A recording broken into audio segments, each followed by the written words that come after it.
Welcome to your channel Vyom mystery.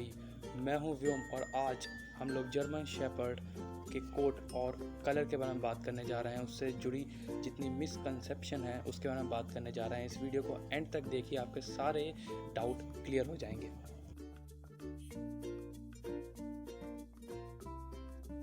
German shepherd, जो कि हम लोग एल्सेशियन वुल्फ डॉग और ड्यूशर, काफ़ी अलग अलग नेम से हम लोग जानते हैं जर्मन शेपर्ड को। कॉमनली हम लोग जर्मन शेपर्ड नेम, इसका English name all over the world यही फेमस है।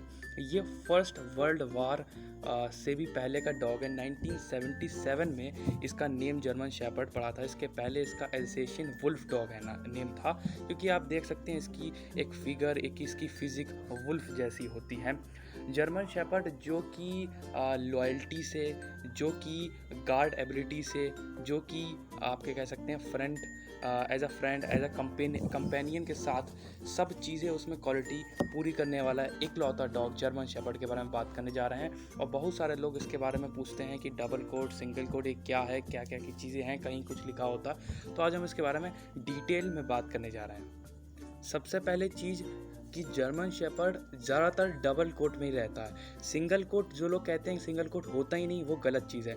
सिंगल के कोट जो है बिल्कुल रेयर केसेस में मिलता है। मैं कह रहा हूँ आपको ऑल ओवर वर्ल्ड बहुत कम मिलेगा। और इसको कहा भी जाता है कि जैसे स्मूथीस, या कह सकते हैं स्मूथ कोटेड शेपर्ड, इसका अलग नेम है। और ये बहुत ही रेयर केसेस में क्रॉस ब्रीडिंग के साथ ये बना हुआ है। कॉमनली अगर कहा जाए तो ये डबल कोट जर्मन शेपर्ड ही होता है।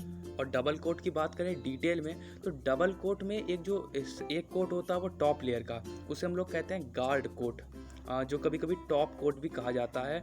वो वाइडी सा एब्रेसिव होता है, और कह सकते हैं आप जैसे वायर को नहीं छूते हैं वैसे ही फीलिंग आती है, काफ़ी हार्ड होता है। और जब हम लोग उसके दूसरे कोट जिसे अंडर कोट कहते हैं, अंडर लेयर कोट को देखते हैं, वो लाइट कलर्ड होता है और वो सॉफ्टर होता है। तो ये इसका ट्रूथ है कि ये डबल कोट हम लोग बात करते हैं तो डबल कोट मतलब इसमें डबल दो फर होते हैं, रियलिटी में 2 लेयर्स ऑफ फर होते हैं, उस इसलिए हम कहते हैं उसको डबल कोट। और डबल कोट में भी जैसे कि हेयर लेंथ डिफरेंट होता है, किसी का होता है जैसे हम कहते हैं medium coat, long coat, short coat, यही चीज़ होती है। लॉन्ग कोट मतलब उसका हेयर लेंथ जो होता है वो ज़्यादा होता है, मीडियम कोट में मीडियम होता है और शॉर्ट में बिल्कुल कम होता है। और एक चीज़ और, शॉर्ट कोट जर्मन शेपर्ड होता है वो काफ़ी कम होता है। और ज़्यादातर मीडियम कोट और लॉन्ग कोट का ही डिफरेंस ज़्यादातर आपको इंटरनेट पर मिलेगा। लॉन्ग कोट और मीडियम कोट, इनके अपने अपने एडवांटेज और अपने अपने डिसएडवांटेज होते हैं। जैसे कि लॉन्ग कोट जर्मन शेपर्ड होता है, वो जब आपके पास होगा तो सबसे पहली चीज़ उसकी हम लोग बात कर लेते हैं केयर की। उसको आपको केयर में टाइम देना पड़ेगा, उसकी रिस्पॉन्सिबिलिटी होगी, और उसको कह सकते हैं उसका हेयर लेंथ ज़्यादा होती है तो केयर बहुत ज़्यादा उसकी देनी पड़ेगी, जैसे ब्रशिंग, उसके साथ काफ़ी चीज़ें हम लोग को केयर करनी पड़ती हैं। और लेकिन उसका एडवांटेज ये होता है कि वो लॉन्ग कोट का लुक ऐसा लुक होता है कि अगर आप वॉक में ले जाते हैं तो लोग ज़रूर एक बार रुक के कहेंगे आपका डॉग बहुत अच्छा है, क्योंकि जिस तरीके का लुक होता है ऐसा कहते हैं गुड लुक्स के लिए long coat German shepherd famous होता है। पर यही प्रॉब्लम, अगर उसका विटामिन और टैबलेट्स और जो चीज़ें होती हैं वो प्रॉपर डाइट केयर नहीं करता है तो उसमें बहुत प्रॉब्लम आ सकती है लॉन्ग कोट में।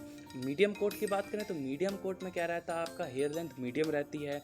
और जैसे कि इंडिया की हम लोग बात करेंगे तो इंडिया में समर और गर्मी बहुत ज़्यादा होती है, तो उस कंडीशन में भी काफ़ी परफेक्ट रहता है। और हम बात करें लुक्स के बारे में तो लुक्स में भी काफ़ी टक्कर देता है वो, अगर हम लोग उसको सही से केयर रखें तो मीडियम कोट जर्मन शेपर्ड उसके लिए हो सकता है जो कि ब्रशिंग और ये सब चीज़ों में, ग्रूमिंग में टाइम नहीं दे सकता है, तो वो मीडियम कोट के लिए जा सकता है, क्योंकि क्वालिटी में कोई डिफरेंस नहीं होता, वो जर्मन शेपर्ड ही रहता है। जैसे कि हम लोग में ही होता है, किसी के बाल ज़्यादा होते हैं, किसी के घने होते हैं, किसी के कम होते हैं, तो पर्सनालिटी और कैरेक्टरिस्टिक्स तो सेम ही रहते हैं, बस उसका हेयर लेंथ डिफरेंट होता है। पर लोग कहते हैं सिंगल कोट है और डबल कोट है। अगर हम लोग डिफरेंस की बात करें लॉन्ग और शॉर्ट कोट में, तो आप देख सकते हैं हाइट और वेट, जैसे हाइट होता है 22 से 26 इंचेस, वो भी सेम रहता है। उसका वेट भी 50 से 90 पाउंड सेम रहता है, ठीक है। और कोट की मैंने जैसे बताया सिंगल लेयर्ड होता है और सिल्की होता है लॉन्ग कोट का, जबकि शॉर्ट कोट का होता है अंडर कोट होता है, डेंस आउटर कोट होता है, डबल लेयर्ड होता है। और कलर्स भी लगभग बिल्कुल सेम आते हैं। लाइफ स्पैन भी 10 से 13 ईयर्स रहता है। और टेम्परामेंट की बात अगर हम लोग करें तो जो शॉर्ट हेयर जैसे मीडियम होता है उसके जो होता है वो ज़्यादा गुड वर्किंग डॉग माना गया है। और जैसे कॉन्फिडेंट, लॉयल, एथलेटिक, ये सब चीज़ें उसमें सेम होती हैं। और इंटेलिजेंस जर्मन शेपर्ड की तो बिल्कुल फेमस है ही, इंटेलिजेंस भी सेम होती है। और आप कह सकते हैं डिफरेंस अगर मेन बात कही जाए तो उनके हेयर लेंथ में होता है। और बिल्कुल डिफरेंस नहीं होता किसी चीज़ में भी। और आप ये भी देख सकते हैं अगर जैसे मदर और फादर शॉर्ट कोट के हों या मीडियम कोट के हों तो उनका जैसे पपी हो सकता है लॉन्ग कोट में, तो ऐसा कुछ भी नहीं होता है, वो ब्लड लाइन पे डिपेंड करता है। तो ये लॉन्ग कोट, मीडियम कोट पे मैं एक और वीडियो आपको बताऊंगा कि कैसे उसे चेक करें एक लाइव एग्जांपल के साथ। अभी के लिए आप ये समझ लीजिए कि लॉन्ग कोट में केयर ज़्यादा करनी पड़ती है और पर उसके साथ आपको लुक्स मिलेंगे, आपको वो ज़्यादा ही, आप कह सकते हैं कि आप कोई स्ट्रेंजर आता है तो जैसे एक डर का माहौल ज़्यादा बन जाएगा लॉन्ग कोट में। और लॉन्ग कोट का लुक आप जब चलेंगे, जब आप उसको टच करेंगे, एक बहुत बड़ा मिसकंसेप्शन होता है लॉन्ग कोटेड और मीडियम कोटेड जर्मन शेपर्ड के लिए कि लोग सोचते हैं कि लॉन्ग कोटेड जर्मन शेपर्ड है तो उसके हेयर लेंथ ज़्यादा है तो उसके बाल ज़्यादा झड़ते होंगे। ऐसा बिल्कुल भी नहीं है।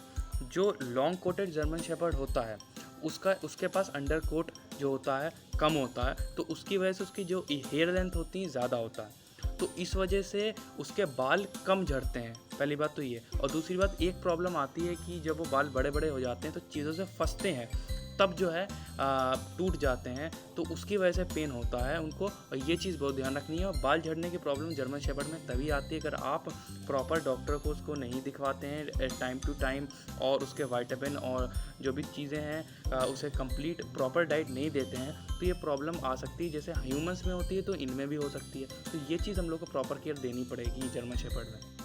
कलर तो जर्मन शेपर्ड में काफ़ी होते हैं, पर कुछ कलर होते हैं जो अनएक्सेप्टेबल होते हैं। सबसे पहले जो कलर जो प्योर ब्रीड होती है उनके कलर मैं बता देता हूँ। ब्लैक टैन, ब्लैक और टैन का कॉम्बिनेशन जर्मन शेपर्ड में कॉमनली देखने को मिलता है और ये बहुत ही लवेबल कलर्स है, बहुत लोग इसे पसंद भी करते हैं। तो इसकी जो बैक साइड होता है वो बिल्कुल ब्लैक होता है ब्लैक टैन में, और टैन होते हैं उसके लेग्स। और जो क्या कहते हैं, कभी कभी ब्लैक कलर ज़्यादा डोमिनेट कर जाता है, कभी कभी टैन कलर आ जाता है। और एक कलर आता है ब्लैक और सिल्वर में, जिसमें ब्लैक के साथ सिल्वर कलर आता है। और कुछ कलर आते हैं प्योर ब्लैक, और कुछ कलर आते हैं वाइट में। बल्कि अगर वाइट कलर होता है तो उसको चेक करा जाता है उसको, क्योंकि कहीं उसके पे शेड तो नहीं है। और लीवर एक ब्राउन जैसा कलर भी देखने को मिलता है। ये सारे कलर एक्सेप्टेबल हैं, और अगर आपको दिखते हैं तो आप बिल्कुल कह सकते हैं प्योर ब्रीड जर्मन शेपर्ड है। और मैं एक जल्दी से एक वीडियो लाने वाला हूँ इसी चैनल पे कैसे प्योरिटी चेक करें जर्मन शेपर्ड की, ज़रूर इसको आप रेफ़र कर सकते हैं। और इस वीडियो को आप अगर अच्छी लगी तो शेयर करिए, इसे लाइक कीजिए।